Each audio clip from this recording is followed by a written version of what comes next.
శంకర హృదయ నివాసిని పార్వతి పరమేశ్వరి శంకర హృదయ నివాసిని పార్వతి పరమేశ్వరి. జై జగత్మాత దేవి బగళాముఖి. ఓం హ్రీం బగళాముఖి వరదే సర్వసౌభాగ్యప్రదాయిని సమస్త భక్తానాం సర్వాభీష్టం సాధయ సాధయ హ్రీం ఓం స్వాహ. వేదాలు ఉన్న కాలం నుంచి కూడా జ్యోతిష్యం ఉంది. ఎందుకనగా వేదాలలో జ్యోతిష్యం ఉంది. వేదాలకు కన్ను అనే జ్యోతిష్యం గురించి చెప్తూ ఉంటారు. అదేమిటంటే మన శరీరంలో, మనుషుల శరీరంలో కళ్లకు ఎంతటి ప్రాముఖ్యత ఉందో అదేవిధంగా వేద శాస్త్రాల యందు ఈ జ్యోతిష్యానికి ముఖ్యమైన స్థానం ఉంది. కళ్ళు లేకపోతే మనకెంత కష్టం, మనం దేనిని చూడలేం, ఈ ప్రపంచాన్ని మనం గ్రహించలేం. పంచేంద్రియాలలో చాలా ముఖ్యమైనది కన్ను. అంటే జ్యోతిష్యమనే శాస్త్రమే లేకపోతే వేదాలకు విలువే లేదు. అటువంటి జ్యోతిష్య శాస్త్రాన్ని మన ఆచార్యవర్యులు చాలామంది అవహేళన చేస్తున్నారు, అవమానపరుస్తున్నారని అర్థం. నా ఉద్దేశంలో అందుకు ఓ కారణం ఉంటుంది. ఆచార్యుల్లో 99% ఆచార్యవర్యులు ఆత్మలకు ట్రీట్మెంట్ ఇచ్చేవాళ్ళు. అంటే ఏంటంటే, వివరంగా చెప్పాలి అంటే మరణానంతరం ఉన్నటువంటి మన ప్రాణమే ఈ ఆత్మ. ఆ ఆత్మను ఎక్కడికి పంపాలి, ఎలా పంపాలి, స్వర్గానిక నరకానిక, నరకానికి పంపకుండా స్వర్గానికి పంపే మార్గాల గురించి వీళ్ళు చెప్తుంటారు. ఆ ఉద్దేశంతోనే అయ్యుంటుంది. అందుకే వాళ్ళు ఈ జ్యోతిష్ శాస్త్రాన్ని పక్కన పెట్టేశారు. అయినప్పటికీ మన ఈ జీవితంలో రేపు భవిష్యత్తులో ఏం జరగబోతోంది, ఈ విషయం తెలుసుకోవాలని మనసులో ప్రతి ఒక్కరికి ఉంటుంది కదా.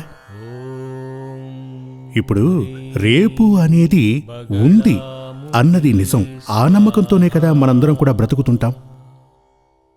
అన్నీ సమకూర్చుకుంటారు కదా. ఇంకా చెప్పాలి అంటే రేపు వండబోయే కూరగాయల్ని కూడా ఇవాళ్లే కొనిపెట్టుకుంటూ ఉంటాం. ఎందుకు? ఇవి రేపటికి. రేపు అనేది ఉందనే నమ్మకం.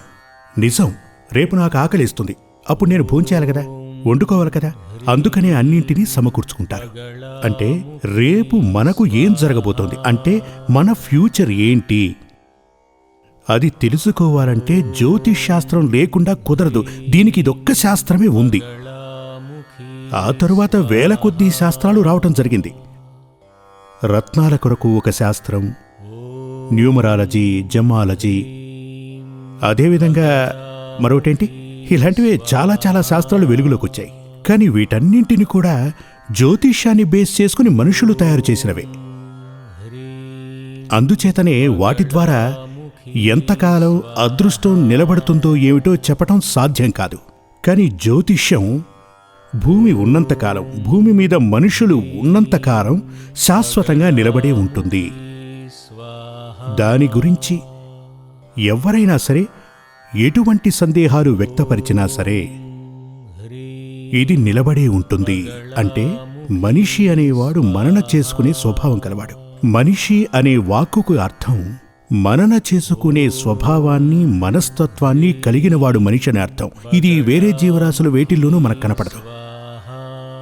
అటువంటి మనుషులకు ఈరోజు రేపు ఏం జరగబోతోందో తెలుసుకోవాలన్న జిజ్ఞాస ఉంటుంది, ఆలోచన ఉంటుంది.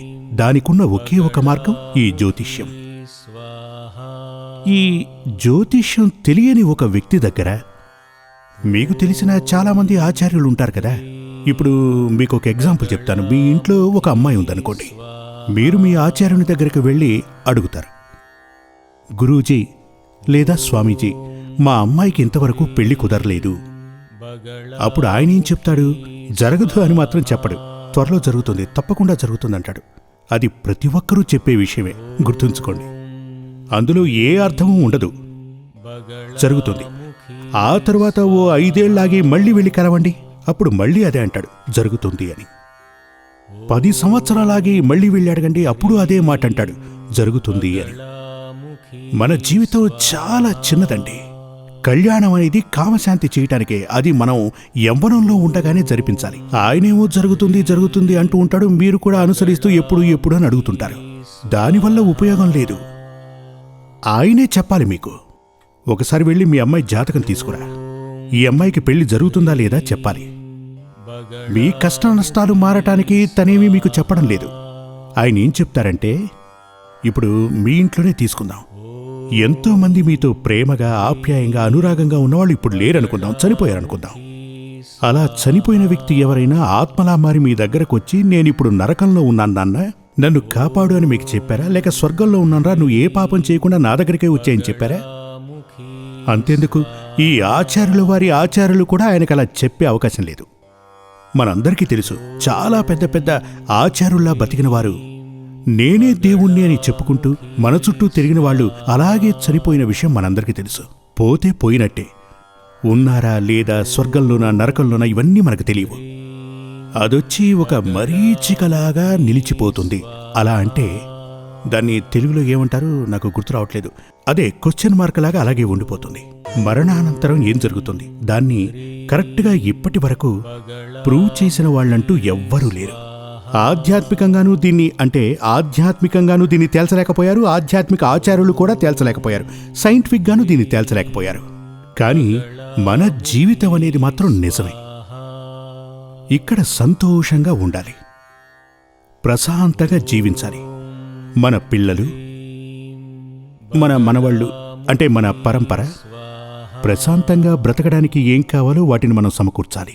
ఇటువంటివన్నీ చేస్తూ కూడా ఎటువంటి తప్పులు గనక మనం చేయకపోతే స్వర్గం అంటూ ఒకటుంటే అది వెతుక్కుంటూ మన కోసం వస్తుంది. కానీ హిందూ వేదశాస్త్ర ప్రకారం ఇప్పుడు అన్ని మతాల వారు చెప్తున్నట్టే స్వర్గం నరకం అంటూ ఒకటి ఉంటుందని, అలాగే ఎక్స్ట్రాగా పునర్జన్మ కూడా ఉంటుందని చెప్తున్నారు. అది కూడా 100% నిజమే. అప్పుడు ఆ పునర్జన్మలో కూడా మనకు చక్కటి జీవితం ఈ భూమి మీద దొరకాలి. అది గనక లభించాలి అంటే ఇప్పుడు ఏం చేస్తే మనకటువంటి చక్కటి జీవితం లభిస్తుంది? దానికి ఏం చేయకూడదు? పోయిన జన్మలో చేసిన, అంటే ఈ జన్మ మనకు లభించడానికి మనం పోయిన జన్మలో చేసిన పాపానికి ఇది ఫలమా లేక పుణ్యానికి ఇది ఫలమా అన్న సంగతి మనకు తెలియాలి. పాపం చేసిన ఆత్మైనా సరే, పుణ్యం చేసిన ఆత్మైనా సరే, దానికి పునర్జన్మంటూ ఒకటి ఉంటుంది. అంటే నరకానికి వెళ్ళిన ఆత్మకు పునర్జన్మ ఉంటుంది, స్వర్గానికి వెళ్ళిన ఆత్మకు కూడా పునర్జన్మంటూ ఉంటుంది. ఆ సమయంలో మన జీవితంలో కొంతమంది అంటూ ఉంటారు, అంటే కొంతమంది జీవితంలో ప్రారంభమంతా కూడా చాలా సంతోషంగా గడుస్తుంది, అటు తర్వాత దుర్దశ పడుతుంది, పరమ కష్టంగా గడుస్తుంది. కొంతమందికి ఆపోజిట్, ప్రారంభకాలం చాలా కష్టంగా గడుస్తుంది, అష్టకష్టాలు చూస్తారు, అంత్యకాలం వచ్చేసరికి సుఖభోగాలతో వర్ధిల్లుతారు. అంటే మన జీవితంలో ఆ సంతోషాలు వెల్లివిరిసేది మనం చేసినటువంటి పుణ్యాల ఫలం ద్వారా. అది పోయిన జన్మలో. కష్టాలు రావటానికి కారణం మనం చేసిన పాపాల ప్రతిఫలం. ఇప్పుడు ఈ కష్టాలనేవి పలు విధాలుగా వస్తూ ఉంటాయి. ఓ పెద్ద రోగం రూపేణా వస్తాయి. జీవితంలో సాధారణంగా మనకి ఒక నానుడి ఉంది, మీరు వినే ఉంటారు. మనకు సంతానంగా పుట్టేవారు ఎవరు అంటే పోయిన జన్మలో మనకు శత్రువులట. మీరు చూశారు కదా, మనలో చాలామంది తమకు పుట్టిన పిల్లల ద్వారా చాలా రకాల కష్టాలు అనుభవిస్తుంటారు. భయంకరమైనటువంటి ధన నష్టం, అవమానాలు, వీటన్నింటినీ ఎదుర్కొంటారు. అసలు వీటన్నింటికీ కారణం ఏమిటి? ఎందుచేత ఇలాంటివన్నీ జరుగుతున్నాయని తెలుసుకోవాలంటే ఒకే ఒక మార్గం, మీ జాతకాన్ని చూడటం. ఇక్కడ మన ఈ జీవితంలో ఈ భూమి మీద ప్రశాంతత, సంతోషం మనకు లభించాలి అంటే, రేపు ఏం జరగబోతోందో ఏమిటో తెలుసుకోవాలి అంటే మనకున్నది ఒకే ఒక మార్గం, మన డెస్టినీ. అదే మన తలరాత. భగవంతుడు మన తలరాత ఏం రాశాడో మనం తెలుసుకొని తీరాలి. జాతకం అంటే ఏంటంటే, ఒక పిల్లాడు పుట్టిన సమయాన ఉన్నటువంటి ప్లానిటరీ పొజిషన్, వ్యోమమండలంలో గ్రహాలు ఏ ఏ స్థితుల్లో ఉన్నాయి, అది చూసి ఆ గ్రహాలను 12 రాసులతో క్రోడీకరించి ఆ బిడ్డ పుట్టిన టైంనే లగ్నంలా తీసుకుని వ్రాయబడేదే జాతకం. ఈ జాతకం మన తలరాత యొక్క ఫోటోకాపీనే. ఇక దీని ద్వారానే మన జీవితంలో ఏమేమి జరుగుతాయి అంటే మనం ఎంతకాలం జీవించి ఉంటాం ఇలాంటి విషయాలన్నీ కూడా తెలుసుకోవచ్చు. అంటే ఇప్పుడు మీలో చాలామంది అనుకుంటూ ఉంటారు, అవునవునులేండి, మేం మా జాతకాన్ని తీసుకుని చాలామంది దగ్గరికి తిరిగాం, వాళ్ళు చెప్పినవేవి మా జీవితంలో జరగలేదు అంటూ ఉంటారు. దానికి కారణం రెండు. ఒకటి, మీరు మీ జాతకం తీసుకెళ్లి చూపించిన ఆచార్యుడు జ్యోతిష్కుడు ఎవరో ఆయన శాస్త్రీయంగా దీన్ని చదివినవాడు అయ్యుండడు. లేదంటే మీరు పుట్టిన టైంని కరెక్ట్గా చూసుకొని మీరు జాతకాన్ని రాయించుకుని ఉండరు. అలాంటప్పుడు జ్యోతిష్ శాస్త్రం తప్పు కాదు కదా. అప్పుడు చాలా కరెక్ట్గా పుట్టిన తేదీని తెలుసుకొని ఏ సంవత్సరం, అది ఏ మాసం, ఆ రోజు తేదెంత, టైం ఎంత, ఎక్కడ పుట్టారు, ఇవన్నీ తెలుసుకుని మీ జాతకాన్ని గణించి ఉంటే, ఇప్పుడు ఒక వ్యక్తికిచ్చి గణించమంటే అతను తప్పుడు లెక్కలు వేసే అవకాశం ఉంది. కంప్యూటర్లో మాత్రం చాలా చక్కగా వస్తోంది. మీకు గనక సరిగ్గా డేట్ గుర్తులేకపోతే మీరు ఏ హాస్పిటల్లో జన్మించారో అక్కడికి వెళ్ళి సెర్చ్ చేస్తుండండి. మీరు పుట్టిన తేదీ, టైము అంతా కరెక్ట్గా తెలుస్తుంది. వాటిని కలెక్ట్ చేసుకుని కంప్యూటర్లో పెడితే జాతకం కరెక్ట్గా తెలుస్తుంది. అటువంటి జాతకాన్ని ఉంచుకుని మీ భవిష్యత్ ఏంటో మీరే తెలుసుకోవచ్చు. ఎందుకంటే ఆస్ట్రాలజీ అనేది ఒక లెక్కే, ఊహించి చెప్పేది ఎంత మాత్రం కాదు. ఇంకా వివరంగా చెప్పాలి అంటే ఇప్పుడు నేను మీతో మాట్లాడుతున్నట్టుగా దాన్ని చదివి మీరు ఇంకో 10 మందికి చెప్పచ్చు. అంతెందుకు, మీ భవిష్యత్ ఏంటో కూడా మీరే తెలుసుకోవచ్చు. అటువంటి శాస్త్రాన్ని ఖచ్చితంగా అందరూ చదువుకోవటం చాలా మంచిది. లోకం కోసం కాదు, మన కోసం. మన తలరాత ఏమిటి, మన గురించి ఈశ్వరుడు తలరాతలో ఏం రాశాడేంటో తెలుసుకోవడానికి. వీటన్నింటినీ తెలుసుకుని ఒక్కొక్క విషయాన్ని గనక మనం చేయగలిగితే మన యావత్ జీవితంలో దుఃఖాలంటూ ఉండవు, నష్టాలు కూడా ఉండవు. వేదశాస్త్రాల్లో చెప్తుంటారు, రోగశాంతికి మంత్రం, మంత్రం మందు రెండూ కావాలి అని. మందు మంత్రం రెండూ అట. ఎందుకు అంటే, ఈ మంత్రం ఎందుకంటే పూర్వజన్మలో చేసిన పాపపు ఫలానుసారమే ఈ వ్యాధి రావటం జరిగింది. ఆ వ్యాధి నయానికి ఈ మందు, ఇక ఆ పాపానికి మంత్రం. మంత్రం అంటే దానికి సరిపడా పూజలు యాగాలు చెయ్యాలి. అలా అంటే రోగానికి మందు మంత్రం రెండూ కావాలి అంటారు. మీకు చెప్పే ఉంటారు, చాలామంది మీకు చెప్పుంటారు, చాలా రకాల మందులు వేసుకున్నాను, పెద్ద పెద్ద డాక్టర్లను కలిశాను, పెద్ద పెద్ద హాస్పిటల్స్కి వెళ్ళాను, కానీ రోగం నయం కాలేదు. ఎందుకని? ఆ వ్యాధికి కారణం పోయిన జన్మలో నువ్వు చేసిన పాపం. అసలు ఆ పాపం ఏమిటి, దానికి పరిహారాలు ఏమిటి, వాటిని ఒకవైపు చేస్తూనే మీకొచ్చిన వ్యాధికి మీరు మందులు వాడుతూ ఉండాలి. అప్పుడే 100% గుణం కనపడుతుంది. జగత్మాత పరాశక్తి ఆ బగళాముఖీదేవి అనుగ్రహం ద్వారాని నేను చెప్తున్నది మీకు అర్థం కావాలి. క్షణం పాటైనా ఆలోచించే మనసు మీకు ఏర్పడాలి. జై జగన్మాత దేవి బగళాముఖి. సమస్త భక్తానాం సర్వాభీష్టం సాధయ సాధయ హ్రీం ఓం స్వాహ. శ్రీ సూర్యమంగళం అద్వైత వేద విద్యాపీఠంలో తాంత్రిక పూజల్లో సిద్ధహస్తులైన ఎందరో ఆచార్యులు అమావాస్య, పౌర్ణమి రోజుల్లో ప్రత్యేక యాగాలు నిర్వహిస్తారు. ఈ యాగాల్లో పాల్గొనడం ద్వారా తల్లి శ్రీ బగళాముఖీదేవి అనుగ్రహం వల్ల సర్వదోషాలూ పోయి సకల సౌభాగ్యాలు మనకు కలుగుతాయి.